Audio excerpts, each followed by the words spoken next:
Bismillahirrahmanirrahim. Assalamu alaikum everyone. I am Smara Wasim in my channel Chemistry. I hope आप सबको chemical calculations वाला lecture पसंद आया होगा और समझ में भी आ गया होगा।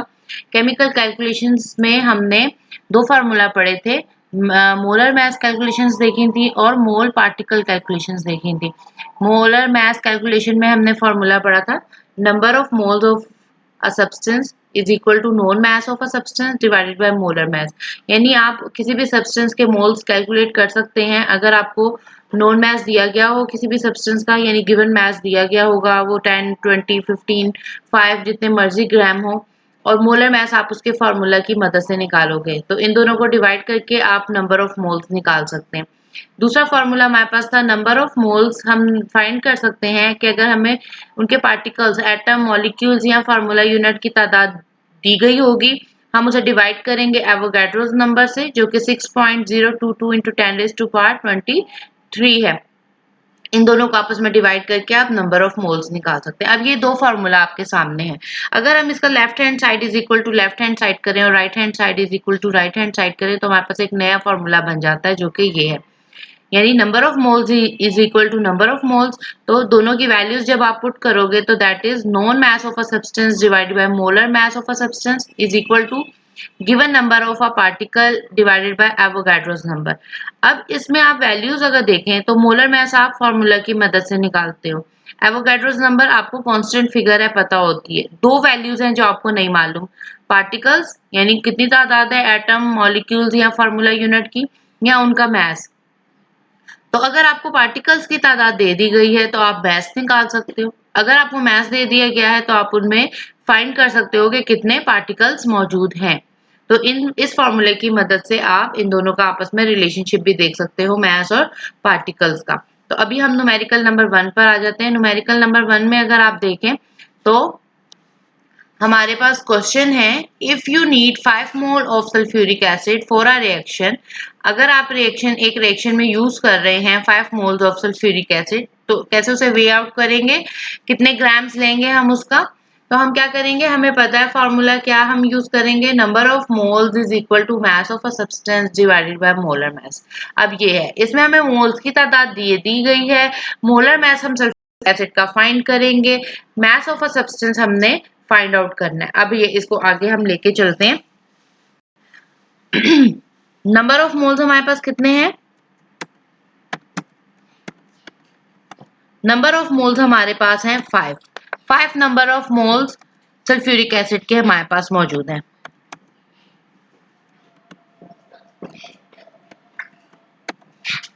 Five moles of sulphuric acid हमारे पास मौजूद है। अच्छा जी, मोलर मास हमने अब निकालना है। मोलर मास कैसे आप निकालोगे, सबसे पहले आपको इसका पता होना चाहिए। मोलर मास निकालने के लिए आपके पास फॉर्मूला होना चाहिए H2SO4। तो अब हमारे पास कैसे इसका मोलर मास निकलेगा, हमें पता है हाइड्रोजन का एटॉमिक नंबर है 1, एटॉमिक मास है 1, मल्टीप्लाई बाय 2, प्लस कर देंगे इसको सल्फ्यूरिक एसिड सल्फर के 32, प्लस कर देंगे हम इसको ऑक्सीजन के एटॉमिक मास में दैट इज 16, और 16 को हम किससे मल्टीप्लाई करेंगे 4 से, क्योंकि इसमें 4 मौजूद है हमारे पास।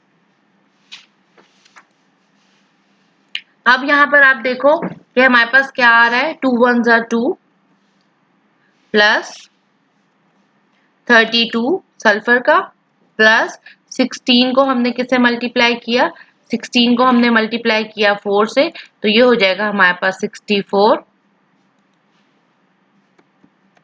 अब आप इन सबको प्लस कर दो, इन सबको आप प्लस करोगे तो ये आपके पास हो जाएगा 98। क्योंकि मोलर मास है इसलिए इसके साथ हम लगाएंगे ग्राम।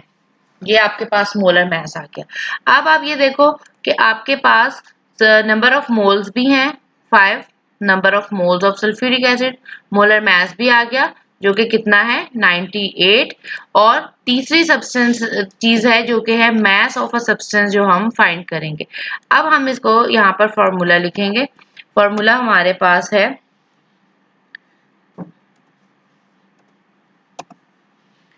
अब हमारे पास फॉर्मूला है number of moles of a substance is equal to mass of a substance divided by molar mass। अब ये जो मोलर मैस यहाँ पे डिवाइड हो रहा है इसको आप दूसरी तरफ ले जाओ और यहाँ अगर हम इसकी रीशफलिंग करें इस फॉर्मूले की तो आपके पास फॉर्मूला इस तरह से आ जाएगा। मैस अगर आपने निकालना है सब्सटेंस का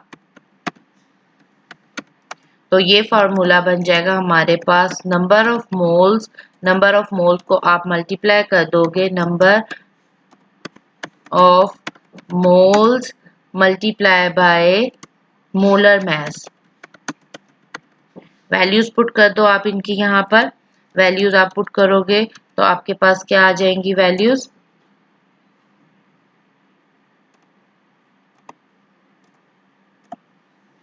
number of moles 5 multiply by 98, आपके पास आंसर आएगा। 5 को आपने मल्टीप्लाई करना है 98 के साथ तो आपके पास आंसर आ जाएगा 490 और क्योंकि मास ऑफ अ सब्सटेंस है इसलिए उसके साथ लगेगा ग्राम। मास ऑफ अ सब्सटेंस है इसलिए उसके साथ आपका लगेगा ग्राम। तो ये आपका हो गया न्यूमेरिकल नंबर 1 आपका सॉल्व हो गया। क्वेश्चन है if you need 5 moles of a sulphuric acid, अगर आपके पास 5 मोल्स हैं सल्फ्यूरिक एसिड के लिए किसी भी रिएक्शन के लिए तो कितने ग्राम्स में मास आपको रिक्वायर्ड होगा। आप क्या करोगे, आप फॉर्मूला लिखोगे number of moles is equal to mass of a substance divided by molar mass. फिर आप उसमें से देख लोगे कि डाटा आपके पास कौन कौन सा है। नंबर ऑफ मोल्स हैं आपके पास 5, मोलर मास आपने फॉर्मूला में उसकी एटॉमिक मासेस को पुट करके आपने कैलकुलेट कर लेना है। कैलकुलेट करने के बाद आप क्या करोगे 98 ग्राम आ गया। फॉर्मूला में आप देखो जो जो वैल्यूज आती हैं वो उधर पुट कर देंगे, जो नहीं है उसमें फाइंड उसको एक तरफ ले जाएंगे, हमारे पास आ जाएगा। यहाँ पे हमने मास ऑफ अ सब्सटेंस निकालना था इसलिए मोलर मास को इस साइड पे मल्टीप्लाई कर दिया मोल्स के साथ, तो 5 मल्टीप्लाई बाय 98 आंसर इज 490 ग्राम। आपका आंसर आ गया। अब हमारे पास न्यूमेरिकल नंबर 2 है। न्यूमेरिकल नंबर 2 को हम देख लेते हैं। वो कह रहे हैं if you have 40 gram of calcium carbonate, अगर आपके पास कैल्शियम कार्बोनेट के 40 ग्राम है, how many calcium ion and carbonate ion, calcium और कार्बोनेट आयन कितने इन्वॉल्व्ड होंगे इन इट। तो इसके लिए हम वो फार्मूला यूज करेंगे जो कि यहाँ पर हमने ड्राइव किया है। ये फार्मूला हम यूज करेंगे known mass of a substance is equal to given number of particle molar mass of a substance Avogadro number. ये वाला हम निकालेंगे जो लिया है हमने, यहाँ से हम कॉपी पेस्ट कर लेते हैं इसको वहां पर।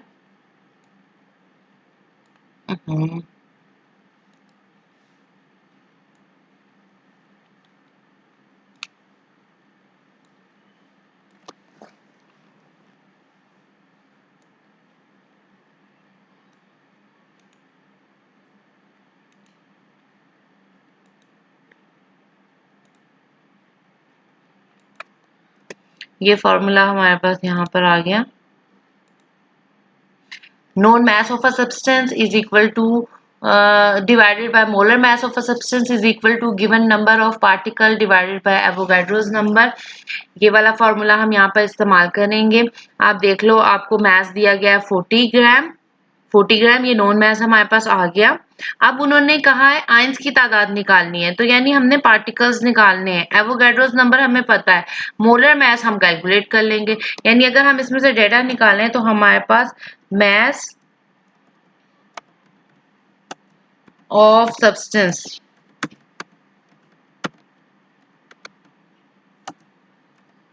है हमारे पास कितना 40 ग्राम, ये एक वैल्यू हमें आ गई।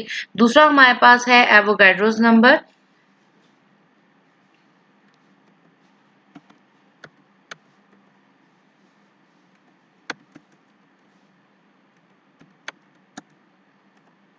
ये है हमारे पास 6.022 इंटू 10 रेज टू पावर 23।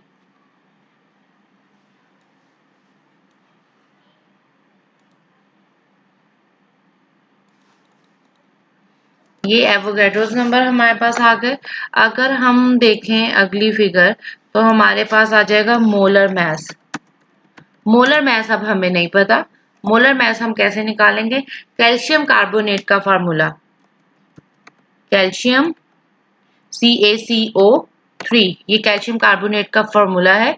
इसमें आपने इनकी वैल्यूज पुट करनी है। किसकी वैल्यूज पुट करनी है? एटॉमिक मैसेज पुट करते जाना है और आपने इसका निकाल लेना है एटॉमिक मैस।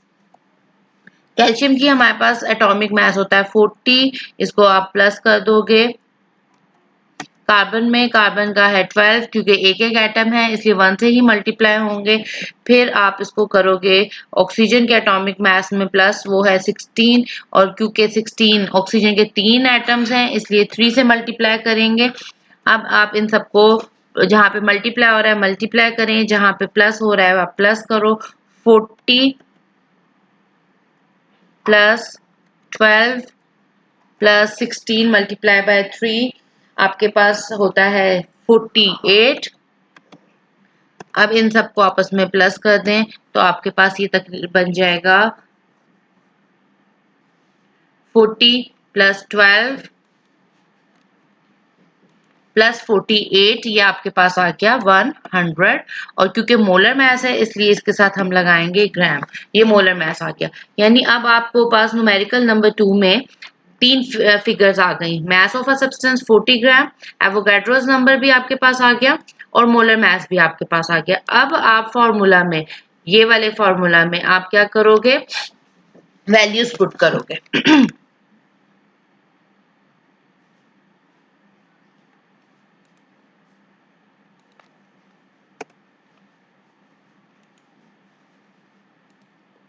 ये फॉर्मूला है आपके पास, इसमें आपने अब वैल्यूज पुट कर देनी है। नोन मास आपको दिया गया है 40, नोन मास हमने लगा दिया 40 डिवाइडेड बाय मोलर मास। आप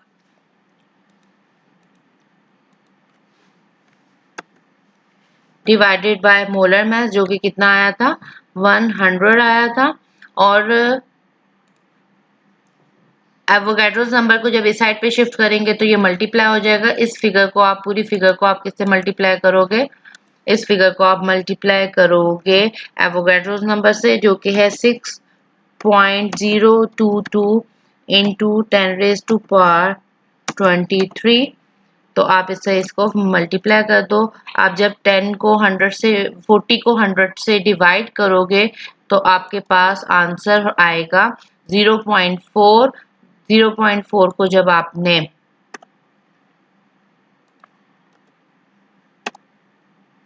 0.4 को जब आपने मल्टीप्लाई करना है 6.022 इंटू 10⁻23, तो ये आपके पास आंसर आ जाएगा 2.4 इंटू 10⁻23। 2.4 इंटू 10⁻23, इतने नंबर ऑफ पार्टिकल्स आपके पास आ जाएंगे। और क्योंकि हमारे पास यहाँ पे नंबर ऑफ पार्टिकल्स में उन्होंने किसकी तादाद पूछी है? उन्होंने पूछा है आयंस की तादाद, तो हम लगाएंगे आयंस।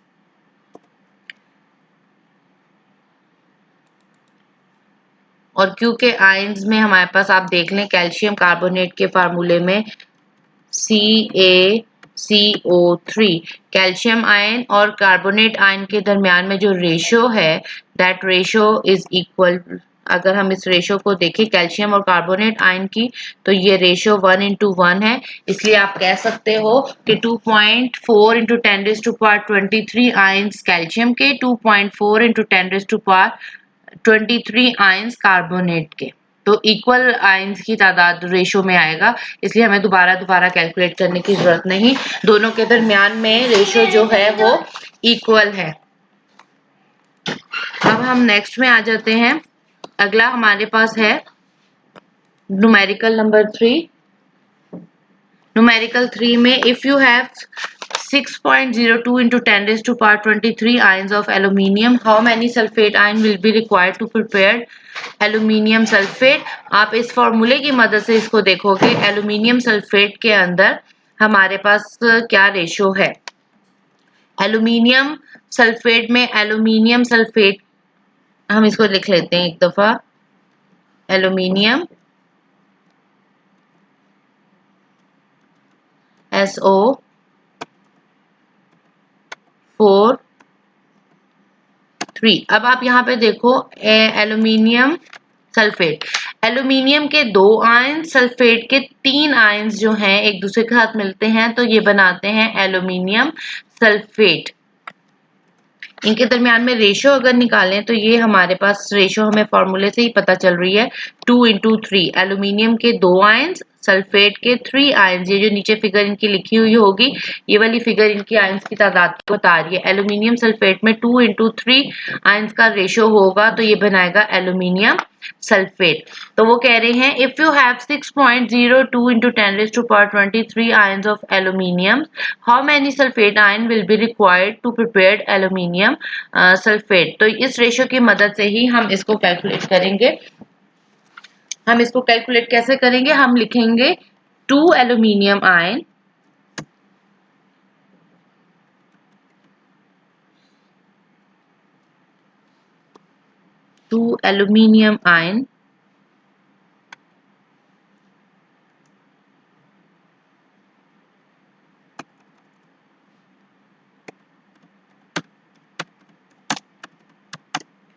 required, कितने इनको रिक्वायर्ड थे 3 सल्फेट आयन।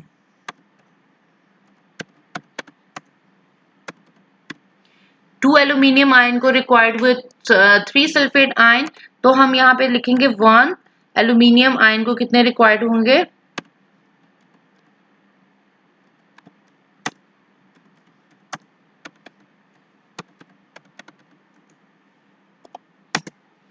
3 divided by 2।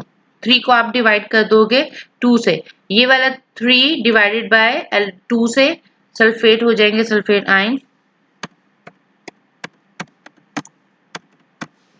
अब हमारे पास 3 डिवाइडेड बाय 2 से जो आंसर आएगा उसको हम मल्टीप्लाई कर देंगे। हमें कितने के लिए चाहिए 6.02 into 10 raised to power 23 के लिए चाहिए हमें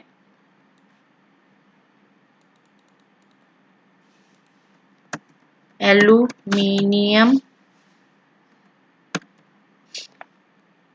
6.02 into 10 raised to power 23 aluminium ion required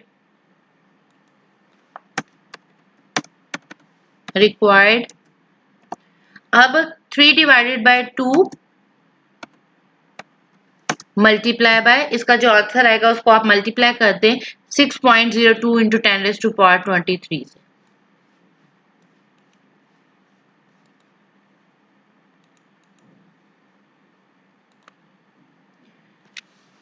तो जब आप इसको इससे मल्टीप्लाई करेंगे तो आपके पास आंसर आ जाएगा 9.03 into 10 raised to power 23। 9.03 यहाँ पे हम लिखते हैं 9.03 into 10 raised to power 23। ये आपके पास आ जाएगा कि इतने आयंस रिक्वायर्ड होंगे if you have 6.02 into 10 raised to power 23 ions of aluminium required 9.03 into 10 raised to power 23 sulfate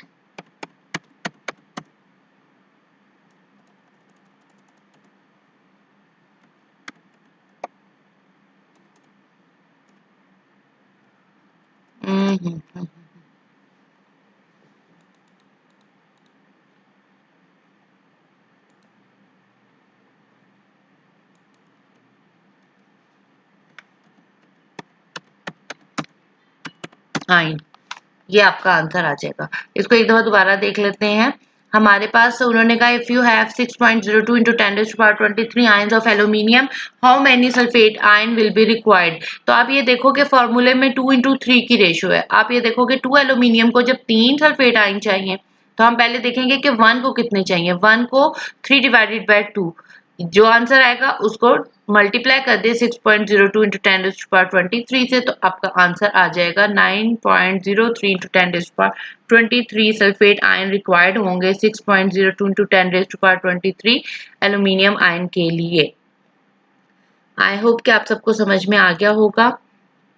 take care, अल्लाह हाफिज़।